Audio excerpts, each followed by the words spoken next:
나 고혈압인데 먹어도 됩니까? 이렇게 질문하시는데 그건 질문이 아니야. 당연히 드셔야 돼요. 그분들은요. 당뇨병 환자, 고혈압 환자. 전 과학자 아니에요. 네. 실험을 해본 거예요. 건행! 반우박이 건행쇼 진행을 맡은 배소빈입니다. 오늘도 건강하고 행복한 이야기 나눠주실 이황재 박사님 모셨습니다. 안녕하세요, 박사님. 안녕하십니까. 반가워요. 네, 반갑습니다.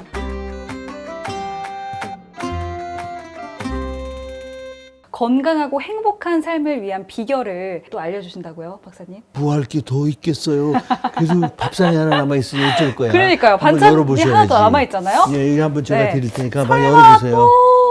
짜잔! 와우. 아니, 할 얘기가 끝이 없으신 것 같아요, 박사님. 아유, 끝이 없지요. 그럼요. 요새 정말 100세 시대라고 하는데 비타민C가 혹시 장수에도 좀 도움이 될까요, 박사님? 당연히 도움이 되죠. 골골백세는 소용없는 거고 그렇죠. 장수 그러니까 건강백세 해야지. 그렇죠. 골골백세라는 게 병에 걸렸다는 소리. 네. 병에 걸리면 그 다음부터는 활성을 잃게 돼 있어요. 삶이. 건강한 그러니까 삶을 골골하면서 위해서. 그냥 목숨만 부지하는 거야. 아, 저는 그렇게 살고 싶지 않아요. 저는 뭐 보시다시피 저는 70세 같아 보여요? 아니죠, 박사님.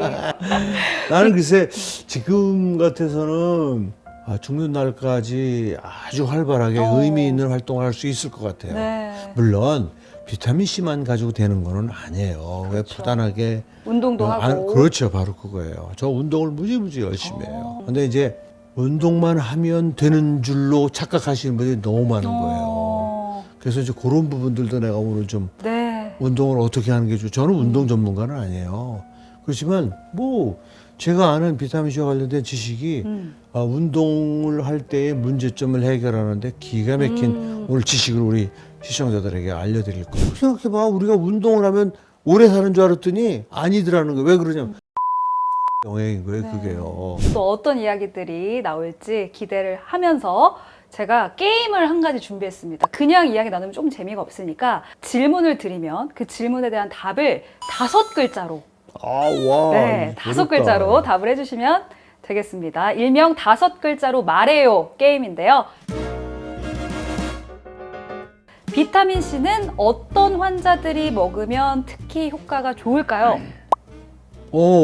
당뇨병 환자 당뇨병 환자 또는 고혈압 환자. 고혈압 환자. 예. 그분들한테 도움이 되는군요. 사실은 일반 보통인. 모두한테 도움이 다섯 된다 이런 자야. 말씀이신 거죠? 일반 보통인이 당연히 드셔야 되는데 네. 특별히 더 드셔야 될 분은 당뇨병 환자, 어. 고혈압 환자. 지병이 이거 다섯 있으신 분들. 글자는 거 어렵네. 네? 근데 사람들이 나 고혈압인데 먹어도 됩니까? 이렇게 질문하시는데 그건 질문이 아니야. 당연히 드셔야 돼요. 그분들은요. 그렇군요. 왜냐하면 고혈압이나 당뇨가 결국은 혈관이 망가지는 병이거든요. 맞아요. 근데 고혈압 관리 쉽지 않아요. 그래서 결국은 혈관이 망가져가지고 뭐 뇌졸중으로 돌아가시거나 또는 심근경색증으로 돌아가시거나 콩팥이 망가져서 투석을 하거나 망막이 다 막혀가지고 실명을 하거나 되게 이런단 말이에요. 네. 근데 만일에 고혈압 환자 또는 당뇨병 환자라도 비타민C를 드시면서 고혈압 치료, 혈당 치료를 한 사람은요, 그 부작용이 훨씬 늦게 와요. 오. 그러니까 뭐 당연히 드셔야 되는 거예요. 네. 고혈압 환자나 당뇨. 일반인 드시는 건 말할 것도 없고. 그럼 혹시 나이가 많은 분들도 드셔도 괜찮을까요? 젊은 사람들은요, 솔직히 비타민C 안 먹어도 회복하는 능력이 맞아요. 뛰어나요. 그래서 젊은 친구들은 비타민C를 먹으나 안 먹으나 그 효과를 잘 못 느껴요. 그런데 연세 드신 분들은요, 비타민C가 내 몸이 회복하는 그 기능을 대신해 주기 때문에 연세 드신 분들은 더 확실하게 비타민C 효능을 느끼세요. 그렇군요. 제가 40년 동안 강의하고 이렇게 하면서 보니까 연세 드신 분들이 더 저한테 이 박사 그거 먹구나 너무 좋아졌어 막 이런 얘기를 젊은 사람들은 안 해. 그러니까 안 먹어 잘. 50대 넘어간 분들은요 한번 딱 혈관 효과는 몇 년 지나야 몇 년, 10년 막 그렇게 지나야 아는 거 아니에요. 근데 피곤한 거는 벌써 먹고 나서 일주일만 지나면 알아요. 어느 날 이상하다 오늘 내가 왜 이렇게 안 피곤하지? 이렇게 돼요. 근데 대신 착실하게 먹어봐야 돼. 꾸준하게. 이게 뭐 잊어버리고 안 먹었다 그러고 뭐 먹는 둥 마는 둥 그렇게 하시는 분이 아이고 뭐 비슷하던데. 아 제대로 안 먹었으니까 비슷하지 네. 당연하지. 근데요 진짜 착실하게 실천하신 분은요 거의 90%. 오, 알겠습니다. 시청자분들도 박사님의 권장량대로 매 식사마다 좀 잘 챙겨 드시면 효과를 보실 수 있을 것 같습니다. 전 과학자 아니에요. 네. 실험을 해본 거예요. 비타민 C를 식사와 함께 먹는 건 알잖아요. 네. 식사와 함께 먹인 다음에 그 사람들 피를 1시간 간격으로 계속 뽑아가지고 실험을 한 거예요. 했더니 식사랑 함께 먹고 3시간 지나면 피 속에 꽉 차요. 그리고 3시간이 지나면 먹기 전하고 똑같아져요. 근데 모든 약이라는 게 항상 혈중에 얼마나 있느냐를 따지거든요. 그쵸. 그러니까 혈중 농도가 6시간이 지나면 먹기 전하고 똑같아진다는 얘기는 금방. 비타민 C의 효능을 제대로 체험하려면 6시간이 되기 전에 다시 비타민 C를 먹어야 돼요. 근데 많은 분들이 그냥 한 번 먹고 말아요. 나도 비타민 C 먹어. 어떻게 먹는데? 아예 아침에 하나씩 먹어. 저도요. 그거는 아주 무지한 거예요. 비타민 C에 대해서 모르면서 비타민 C가 효능이 있느니 없느니 그런 얘기를 하면 안 되지요. 정말 생각보다 자주 먹어야 되는군요. 그렇죠. 원래는요, 양리학적으로 생각하면 3시간 간격으로 드셔야 돼요. 와. 왜냐면 3시간 만에 혈중에 꽉 차잖아요. 그러니까 혈중 농도를 제일 높게 유지를 계속 해줘야 비타민 C의 효능을 온전하게 체험할 수 있는 네. 거예요. 근데 비타민 C를 하루에 3시간 간격으로 먹으라고 그러면요, 아무도 실천을 못 해.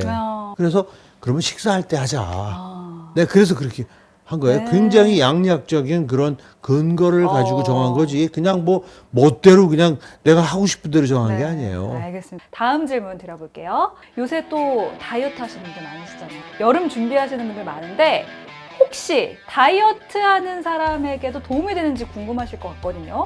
도움이 된다면 어떤 도움이 되는지 5글자로 답을 해주시면 좋겠습니다. 좀 어려운가요, 박사님? 다이어트에. 다이어트의 굿. 다이어트 굿! 5글자냐.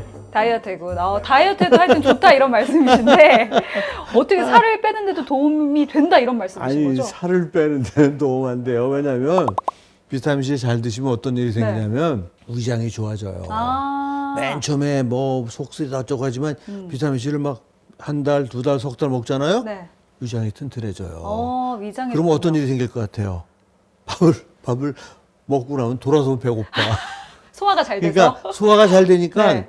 밥맛이 좋아지니까 그럼 다이어트에 안 좋은 거 아니에요? 밥맛이 좋아지면 다이어트에는 굉장히 힘든 거예요. 그쵸. 그래서 나한테 그냥 소화 기능 좋게 해줬더니 박사님 너무 먹는데 임마 그 네가 알아서 해결해 임마. 그까지 아니 내가 죽어가는 놈 건져놨더니 그냥 제 보따리 찾고 앉아 있잖아. 이런 또 부작용이 하나 있긴 있었네요, 박사님. 맞아요. 밥맛이 좋아져가지고 솔직히 어. 다이어트에는 노굿이야 사실은. 노굿이네요.